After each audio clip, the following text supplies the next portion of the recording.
गुणानेतानतीत्य त्रिनेन्देहि Teh समुद्भावान् जन्म मृत्यु जरा दुः क्षयैर्मुक्ते मृतमश्नुते। जब देहधारी जीव भौतिक शरीर से संबद्ध इन तीनों गुणों को लांघने में समर्थ होता है तो वह जन्म मृत्यु बुढ़ापा तथा उनके कष्टों से मुक्त हो सकता है और इसी जीवन में अमृत का भोग कर सकता है, अर्थात उसे दिव्य आध्यात्मिक सुख की अनुभूति हो सकती है।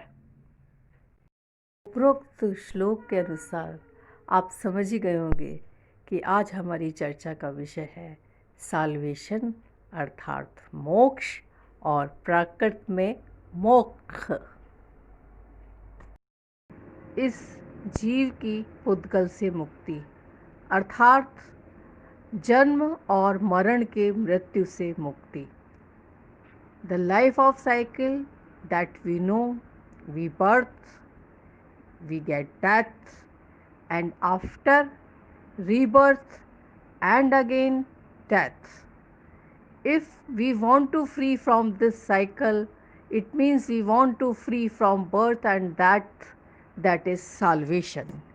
स्वर्ग और नरक दो हमने शब्द सुने ही होंगे। इन दोनों के बीच में भूलोक स्थित है, अर्थात वह लोक जहाँ हम मनुष्य निवास करते हैं।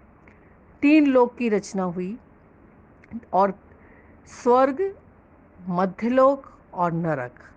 लेकिन स्वर्गलोक को ऊर्ध्वलोक भी कहा जाता है क्योंकि यह सबसे ऊपरी भाग में है।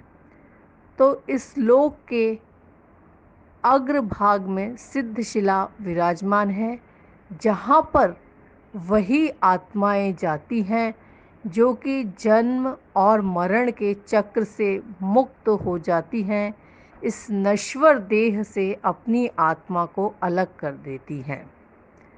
सभी रिलीजन में यही मान्यता है, लेकिन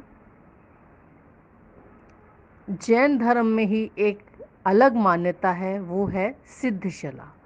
वहाँ पर ही ऐसी आत्माएं निवास करती जिनका शरीर नहीं होता, केवल वही आत्माएं निवास करती हैं जो इस संसार के आवागमन के चक्र से मुक्त होती हैं।